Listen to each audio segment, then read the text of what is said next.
Hello, everybody. It's George from Ireland. So, welcome back to my channel. Anyway, so commenting on the election in Russia yesterday, the presidential election. So, we see, is it Putin's? How many terms has he had now? Beginning his fifth presidential term. We've got that right. Record fifth. Okay, Yeltsin had two, and there haven't been presidents of Russia before that, really. Um, anyway, so no surprise that he won. You could bet the bank on that one because it was carefully choreographed, as everyone said.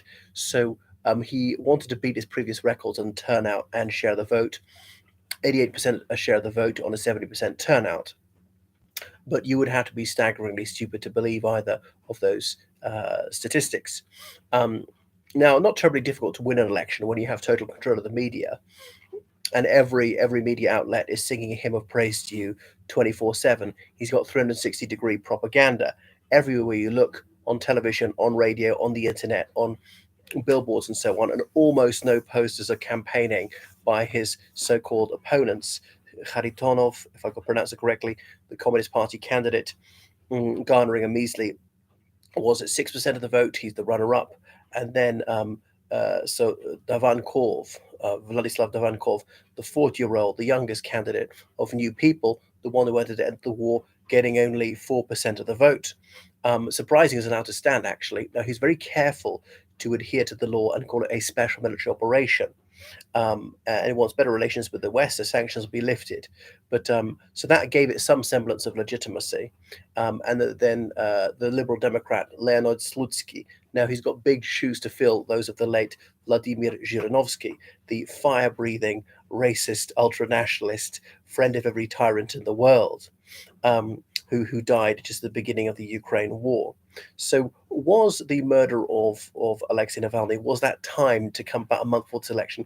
Quite possibly. I mean, could he have said anything from prison, which would make things a little bit more difficult? Did the Central Electoral Commission even bother to count the votes? Maybe not. Putin would just pick a number. So the risk for the government was turn out to be embarrassingly low. Now, normally the government likes docility, so political apathy is good for them. They don't want people on the streets with forthright opinions.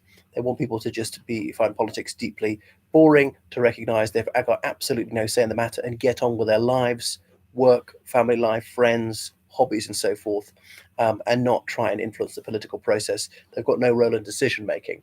But Putin, he did want some sort of decent turnout. So public sector workers in the civil service, teachers, police officers, soldiers, and so on, told they've got to vote for them. So Putin thought he could account for the very high turnout, saying, "Oh, it's because of the Ukraine war, or special military operation," as he insists on calling it. So it's a huge vindication for him. So the result came through. No surprise there. Then Putin's, of course, an independent candidate, but really United Russia, that party is effectively his fan club, which zealously campaigned for him. So he's got another 6-year term. He'll be inaugurated in the Hall of the Order of St. Andrew in the Kremlin Palace this May, I think just before the Victory Day parade on the 9th of May. And the chairman of the Russian Supreme Court will swear him in. Putin will take his oath, promising to uphold the rights of person and of citizen in Russia and to defend the constitution, to defend the territorial integrity of the Russian Federation, and so forth. Yeah, so that's he's got another 6-year term. The guy, he's 71. His birthday's in October. So this will take him on for another 6 years. He stands in 2030 again. He's got another 6 years. Take him up to how old will he be? He'll be 83 then, older than Biden is now, but younger than Biden will be if he finishes a second term. So after that, I don't know what on earth he's going to do. So that was it. It was a charade, but Putin felt impelled to do it. He wants some attempt to say he's got some popularity. Now, he does have some genuine supporters. I've met some of them who actually believe his propaganda. You know, if you lie to enough people, some people are going to believe it. Moreover, people can remember how bad it was in the 90s with economic implosion, when the situation was anarchic, when public services were just not delivered. Trouble is, Russia may be heading back to that, spending 40% of the budget on the military, very little money to maintain roads, railways, any sort of infrastructure to do with electricity or heating. Now, the crisis point's not coming now, but like several years down the road, it is going to get worse and worse.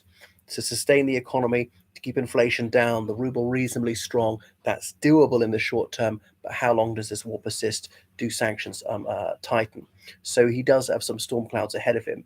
But remember, he said that as a child he learned as a street fighter in St. Petersburg. He's always talking about how tough he is. The lady doth protest too much. Why does he feel compelled to constantly harp on about his machismo? Perhaps because he's actually not that macho, and he's afflicted with a crushing case of small man syndrome, which is why he's swaggering and always trying to act tough. But anyway, he said when it was clear that a fight could not be averted, he would punch first, and that's how he perceives this Ukraine war. He perhaps believes that the so-called Western fascists from Canada, the USA, and the whole of Western Europe were planning to attack his country. This is a 1940 situation, as in just before the Second World War began at the Eastern Front. So had to rearm like crazy, and this is a preemptive strike, as he sees it, attacking Ukraine, which he thinks is a non-country. So wants its nationality to fall into non-being. Anyway, obviously, genuine opponents of his were banned on spurious grounds. If you didn't have any parliamentary delegation, you had to have over 100,000 signatures from so many different federal subjects, as in autonomous regions, autonomous republics, or whatever. And some of those were invalidated on the basis that someone thought he was signing twice, so they were non-existent people. Well, I mean, that could be true. I don't actually know if it's bogus or not. But really, he was very eager that there were no genuine opponents of his permitted to run. I forgot that Nadezhdin was that the other guy who was a peace candidate, or some youngish woman, for a journalist from a small town near Moscow. She was disallowed from standing. And so it goes on. But he can contrast himself favorably with Zelensky. Zelensky should be facing re-election this May, but said because it's martial law, they can't hold an election. But how long can he extend his term? Now, you could say, well, come on, look at the United Kingdom. When the Second World War broke out, they passed an annual act to delay the election, and that the election was finally held after the defeat of Germany. Churchill wanted the coalition, maybe not the election, to be held after the defeat of Japan, but they held one in July 1945. So in this situation where Ukraine is fighting for its life, it can't be fussing with elections. But the trouble is that delegitimizes Zelensky, that he's not holding this. And admittedly, obviously, Russia controls one region totally, 4 regions partially. And Putin, obviously, he actually held the presidential elections in the illegally annexed parts of Ukraine, treating them just like Russia, held them in Transnistria, which Russia illegally occupies, despite the protests of the Moldovan government. So forth, Russians abroad were allowed to vote. But there was some glimmer of hope. There was a chance for opponents of the regime to manifest their discontent. And so noon against Putin, Sunday was the last day of the 3-day election, going to the polls at the last possible minute. Okay, and that's not against the law. But if any banners were shown and these slogans were chanted, they could be arrested. And they even did that in Tbilisi, where they could vote at the Russian embassy. So it's very sad that he's going on like this. But it's not to say that he doesn't have some support. He does. At least a significant minority are really on his side. But most people are fairly neutral. So sadly, we're going to be saddled with him for another few years. I mean, he is somewhat ill, but whether it's terminally ill, obviously, I can't say. Anyway, thank you for watching my channel, and count your lucky stars if you live in a free country. All right, goodbye, everybody. Make sure you subscribe on Patreon to my channel and donate on PayPal, georgecallahan79 at gmail.com. Toodle pip.